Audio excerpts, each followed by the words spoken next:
But good evening to you, Trevor, and thanks so much for joining us. No, thank you very much. Good evening, and thank you for the invitation. So we want to talk about a bit of a sticky subject, the balance between religious freedom and the law or regulations. How do we ensure that churches are operating within the bounds of the law? Let's start off by maybe gathering your stance on regulations for churches. Are churches regulated? And we'll take it from there. And then perhaps how do you think the regulations should be set across and so on, and how will they impact the church organizations? Okay, thank you very much. And like I said, thank you very much for inviting me this evening.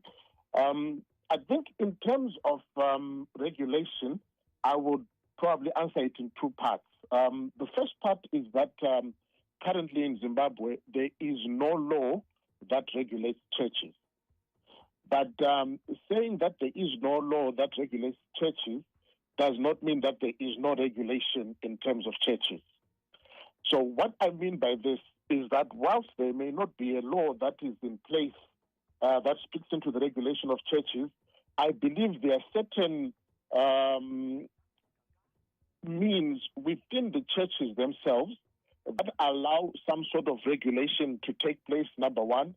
And then number two, within members of certain bodies, for example, within the EFZ, which represent a very large proportion of the evangelical and Pentecostal churches in Zimbabwe, there is a form of regulation that we have.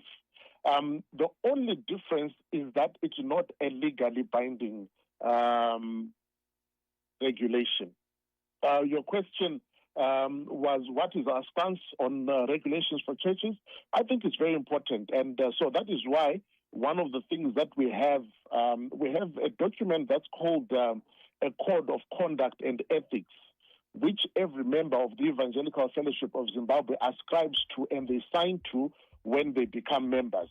And one of the things that this does is that it makes it a prerequisite for any church that is our member to have a constitution as part of the documentation that they have. So what that means is that none of our members can just wake up and then just start operating without a constitution. There's got to be a constitution, and there are various things that are required to be within that constitution for that church to operate. And so once this is not a legally binding regulation, it is a form of self-regulation which has already been put across to the churches. As you're saying that, I'm just thinking, do you think then, so you are self-regulated in a way, which churches form part of the evangelical churches that then become your members and submit their constitutions? Currently we have about a membership of about 900 churches. Like what I said earlier, these constitute essentially mainly the evangelical and Pentecostal churches. Maybe just to help maybe with the understanding, there are four main church bodies within the country of Zimbabwe. The EFZ being one of them.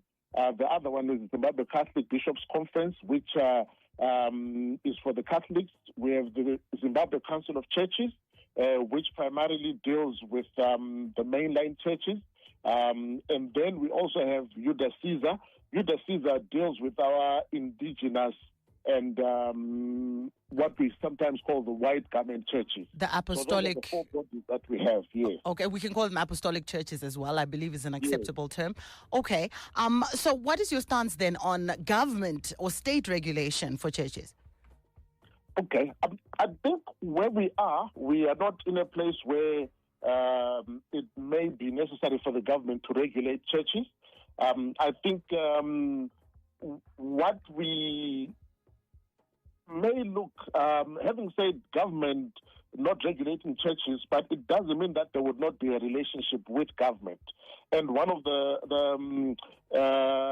things I would say is if we look, for example, at the Law Society of Zimbabwe, the Law Society of Zimbabwe is a self-regulating body within the lawyers, and it is made up of lawyers who form the council and other things. However, the Law Society is given its legal standing by what is called the Legal Practitioners Act. And this Legal Practitioners Act is an act of parliament which prescribes all the things that the Law Society is able to do, and its membership, its parameters, and a whole lot of things. And so I would believe that probably should we come to a stage where a global regulation is needed for the church, that could be sort of like the same kind of arrangement that the church could have with the government, where the government just does the legal part, which gives rise to a body which is then able to regulate the churches, which essentially is run by churches themselves or certain individuals within the different bodies representing the churches. I've also heard that, the world standard is that generally churches have, they don't pay tax, just to put it simply. Will the same prevail, or is that the current situation? Are churches paying taxes? Do they, if they're running as more like what? They'll be running as almost like the way corporations run via their constitution. The tax aspect, is that something that's currently being paid, or you do also fall under tax, being tax-free in accordance with being churches? Okay. So what you find with tax is that there's quite a number of tax heads that you have. For example, where churches have got employees, they pay as you earn, just like any other employee, if the salary that they earn is beyond a certain threshold. So churches are not exempt from that. If churches are importing anything, they pay duty like everyone else. And one of the things that has been said is that where churches run businesses, then those businesses are meant to pay tax. But in terms of offerings that the churches receive, there is no tax that is payable on that. And continuing a little bit on the financial aspects, how is financial transparency and accountability handled, and what measures are in place to ensure there's a responsible management of funds? I'm not going to delve into what do you do with your offerings, so don't worry. but I'm just interested to understand those aspects around transparency and accountability. Okay, so now I can't speak for individual churches, but what I will just briefly do is just give you an overview, for example, of how we run our finances as an organization. I think the starting point would obviously be within the Constitution, because the Constitution does speak into those matters. But then they are then more captured in the finance manual, which then speaks into the day-to-day running of finances. So whatever money comes in, the need for it to be receipted, the need for it to be banked, speaks into how money gets used, requisitions, quotations, like any other organization. And then after that, then you then have a finance committee, which is a part of the board, which then has the oversight role on what management are doing in terms of finances. And then finally, you then have a report that is presented, an audited report, and the report is audited by external auditors, which then gets presented to the AGM. And so this is more or less how we recommend to our members also to run their finances, because what that does is that it gives level of transparency so that people are able to see how their monies are used. I like the example that you gave of the Law Society. I actually happen to be a lawyer as well, so I do relate to that very well. One thing that I understand also is that there's a disciplinary aspect that comes with the codes of conduct, as well as being regulated even within yourselves. How do you handle issues of disciplinary proceedings, if necessary, or if one of your members perhaps flouts something in their constitution or in the binding agreement that brings them into the fellowship of all the other churches, the 900 that you spoke of? Okay, so Well, within our code of conduct and ethics, there is an article that speaks into the disciplinary procedure. And what this speaks into is, first of all, it speaks into internal disciplinary procedures within, for example, if it's an issue against a particular person within our membership body, that they need to exhaust internal disciplinary measures. Having failed that, it then comes to the EFZ, and within the EFZ, we have what we call within our structures. I will use Harare as an example. So Harare is broken down into what we call zones. I think in Harare there's about 14, and each of those zones has got a zonal committee that is in place. So that it is at that level where the disciplinary procedures start. And then they then move up to provincial level and national level if there is need. But the process is well documented. There has to be a written complaint that is there, and then the zone will then constitute a disciplinary committee, which then is able to meet with the various parties that are involved to eventually get a determination. And the outcomes, could they result in deregistration? Yes, it's one of the things that is there, that is available amongst others. Now, moving on to striking a balance, how do you think the church can strike a balance between a regulation, or between the law and religious freedom? Where do we draw the line there? Okay, I think drawing a line may not be the easiest of things to do, but I think one of the things that is very important is, first of all, noting that for any church, it has to be follow biblical principles. And so biblical principles, by nature, as we look through, you find that they, in a way, speak into our everyday life. And because of that, I think you find that in most cases, the law and the Bible are actually in congruence, or they are in tandem. It's usually where people become extremists, where they now cross the boundaries of religious freedom, and where it then gets into the issue of it becoming, whether it's abuse or things like that.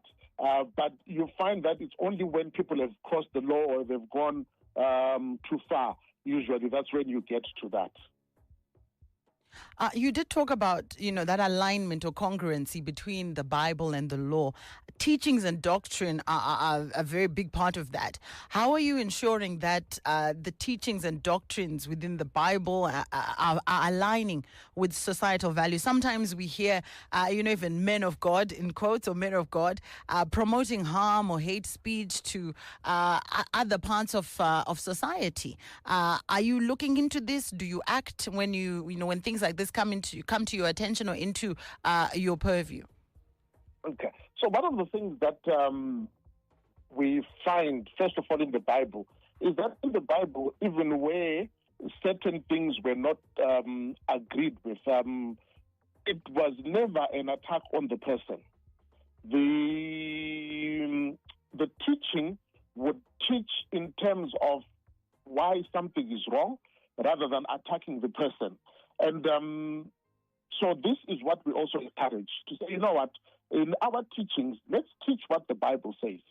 And you've got to be able to stick to that and be able to defend that, because that's what the Bible says. But like you said, one of the things you mentioned, you said sometimes you get abuse happening. And I will go back to my earlier statement where I said where you have a problem is when people then get into extremism, where people start to deviate away from the Bible. That's where you then get cases of abuse, amongst other things. So we believe that as long as people stick to the Bible, as long as people to doctrine that is biblically based, then that is safe space, not only just for the churches, but also for the congregants that come and attend the churches. Let's move into some of the community work that is done by churches, and particularly by the EFZ. What are some of the initiatives or programs in place that promote social development, that community engagement, service, as well as charitable work? But if we had started here, we would not have been able to move anywhere else. But I will just give some of a few. The most notable ones, I think, yeah. That we're involved in. I think one of the major ones that we've been involved in is in the provision of water access in various communities. So we've done a lot of work around Epworth. We've done a lot of work in Toko and Mrewa and various other places in around the country. For example, we've been able to drill over 90 new boreholes. And we've equipped these. Some of these we've been able to equip these with solar pumps and tanks, and also been able to put piped water systems. I know we've rehabilitated over 600 boreholes within mainly rural areas, just so that they have clean water. We've been involved in livelihood projects. And part of what we do, we've been doing nutritional gardens and imparting skills on especially young people and women to be able to get them to generate income for themselves. We have also been able now working on climate change and just teaching on the issues of climate change, teaching on the importance of looking after natural resources. We've also been working on a project that is teaching communities the importance of being able to manage their own resources for the bettering of their community. I think, maybe just in a nutshell, that's part of what we've been doing in the community. I also want to move on to your policy around child protection. What measures do you have in place to ensure safety and well-being of minors that are within the church systems, or maybe that may be under your care? I do understand that, and perhaps it's probably one of the projects that you did not mention. I don't know whether you also do that, but to also look after vulnerable children and marginalized communities, and sometimes even orphans. What's your policy on child protection, and how do we ensure that those children are safe and that their well-being is being put first? Okay. So as I said, I will speak on behalf of the organization. So as EFZ, we have a safeguarding policy which speaks into all these things and in all the communities that we work in. That's number one. Number two, what we do is we pass on these to our structures that we work with so that they all understand the importance of safeguarding child protection, protection of women and children. That's part of what we do. And when we are employing, we always make sure that we employ people that have not been involved in anything that has brought harm to women and children. And we are continually teaching our staff on the importance of that. So it's something that is ongoing, in that we are doing it within our staff, we're doing it in the communities that we work with, and then we're also now working at passing that on to our members and encouraging them to have safeguarding policies as part of the documentation and as part of the cultures that they have in their churches. You did speak, Trevor, about how there's EFZ and then there's the organization that looks into Catholic organizations, ZCC, as well as the organization that looks into the apostolic faith sects. How do you dialogue with them? How are you promoting that interfaith, interdenominational dialogue? And what efforts are you making to build bridges with other religious communities? Or is each church and denomination and doctrine on an island and existing there? Okay, great question. So within these 4 member bodies that I mentioned, we then have a body where we all come together, which is called the Zimbabwe Heads of Christian Denominations. And so in a lot of the programs that we do, or in some of the programs that we do, we actually do these together as these 4 umbrella bodies. And one of the reasons why we do that is because we realize that we each have different constituencies, but we are all in the same country. And some of the things that we're dealing with, you find in each of our members. And so that's why we collaborate. So we meet, we work together quite a lot. We meet regularly. We have a standing committee that is made up of all the 4 member bodies that meets and regularly. And then we also, on matters of national interest, we do work with other religions, but that's on an ad hoc basis. So, but yeah, that's how I would answer that question. To our listeners, if you're just joining us, this is the Capitalk Forum, and this evening we are delving into all things around religious regulation, balance between the law as well as how churches are operating. And we are speaking to Trevor Masuku, General Secretary of the Evangelical Fellowship of Zimbabwe. Now, Trevor, coming back to you, I think we've already discussed a little bit about your stance in separation of church and state. But what does the future look like for the EFZ? How do you see your organization evolving in the future? And what steps are you taking to address the ever-changing concerns of your congregation, as well as all the things happening in the world?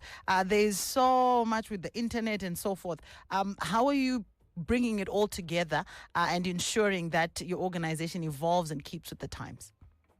Okay.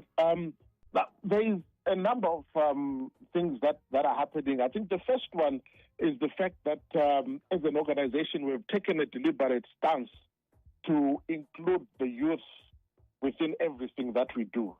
So in all our structures, we are making sure that the youth is represented. And what that does is that it helps us have a different voice, or helps us have a voice that speaks for the future, because the youth are our future. And so this is going right up to our board. There is a seat that is reserved for the youth within our board. Secondly, you speak about all the technological advancements that are taking place. One of the things that we are doing is we are looking at how, as the church, we can be able to harness and also be able to make use of these advancements, because this is where the world is going to. So we are looking at how we can also be able to make use of technology that's developing. That's why you find that even during the COVID lockdowns, a lot of churches were able to continue meeting virtually, and out of that, there are things that have been built. We are also part of an organization that is called the World Evangelical Alliance. And last year we held a very big meeting in Turkey where we're looking at the future of the gospel. And part of what you are asking is what we were discussing and seeing how we could be able to take the gospel into the next generation. So you will begin to see the use of technology coming in more and more. And I know now the big talk is around artificial intelligence. So it's being looked into to see how the church can be able to make use of artificial intelligence as well in terms of spreading the gospel. And maybe you can even have AI start to preach. Pastors are going to be out of a job. That one may not happen, but anyway, we will see where we get to. Even as I said, these are things that are being looked at world level, not just at EFZ level. So, but these are things that are currently being looked at, and there are discussions that are taking place. Exciting to hear. Exciting to hear. We look forward to see how things, how the church as well as technology continue to intertwine and grow. We do have questions coming in from our listeners. If you would also want to be part of the conversation, feel free to join us in the Capitalk Exchange. Okay, so I'm gonna just pick a few questions here. This one is from U260, DJ Ngingos, I think. Okay. And this one says, Machech anyanya shua. Vanoti vanovaka pese pese. Voti noise every day. Izvezvi as we speak, pane church iri just across pamaraini pangu. Every day vanoita noise. Handizivi kuti ndiko kunamata here. Let's talk about this a little bit. What are your sentiments? Okay, I think one of the things that we advocate for is that churches need to live at peace with the communities that they operate in. For example, one of the things that happens is if churches alienate the community that they are in, then it's going to make it very difficult for them to be effective. So we always advocate that, number one, churches need to be able to read the community that they are in. They need to be able to live in peace with the community that they are in so that they're able to effectively minister to them. So that's what we advocate. Then this one is from you, Baba Mhla in Fidelity, who says, what is the effect of deregistration? Would a church stop operating? Because if it's like the case of lawyers, then that's what happens. Does the EFZ have teeth? In fact, what are the benefits of becoming a member in good standing? Oh, that's a brilliant question. Trevor, what are your thoughts? Okay, so a couple of things. I think the first one is an easy one. I think I mentioned right from the get-go that talking about the example of the Law Society, it comes into effect because of an act of parliament. The EFZ is different because we are a voluntary body. So we don't, as he says, what are the teeth? We don't have teeth, right? So we are more in terms of, so it's not regulatory, but it is more in terms of just trying to keep people having good practice. He says, what are some of the benefits of being a member of the EFZ? I think we have quite a number. I think number one is the fellowship, to be able to fellowship with other pastors, other churches. Number two, we run programs that help in terms of helping our member pastors in terms of teaching, in terms of professional development, developing them. Number three, we are able to advocate for certain things, and because of our number, that works more. Number four, we are sometimes able, like I mentioned, some of the things that we've been able to do within communities. We work through churches. So the churches who are members in whatever community we work through them. So, for example, if we are drilling a borehole in Epworth, like we have some boreholes that we have in Epworth, so these boreholes were actually drilled in churches, and then out of the churches, we are then able to then be able to make them available to communities by putting tanks and being able to put taps outside churches. So these are some of the benefits that I could just speak of, but yeah, that's what I would say. Great. This one says, Bunzai mfundisi. I don't know, muri mfundisere. But anyway, tinawo pano mfundisi. Anzi ndibvunzire mfundisi kuti vari kuitei nenyaya inclusion, especially for persons with disabilities. Havasi kuvaona semadhimoni here. Okay, nothing could be further from the truth. Inclusion are very critical in the work that we are doing. In fact, yesterday we had a meeting with some of our partners, and we were talking about exactly that. the issues of inclusion and also looking at the involvement of women in decision-making spaces. So no, we are very much into inclusion, and we do not see people who are differently abled as being demon-possessed. In fact, what we are doing is that in quite a few of our programs, we will always make sure that we include them. I hope you answered there, and very good to know that there is inclusivity all the way through. Umango yapana bachitanza church tabo navo too much noise day and night. The aspect of the noise, churches in residential areas, there's a couple of messages like that. I know you spoke to it before, but what can be done to strike harmony? Or, in some wetlands, we see churches are being built and so forth. Do you have a comment on that? Okay, I think the issue of noise, what I would suggest is engagement with the pastors.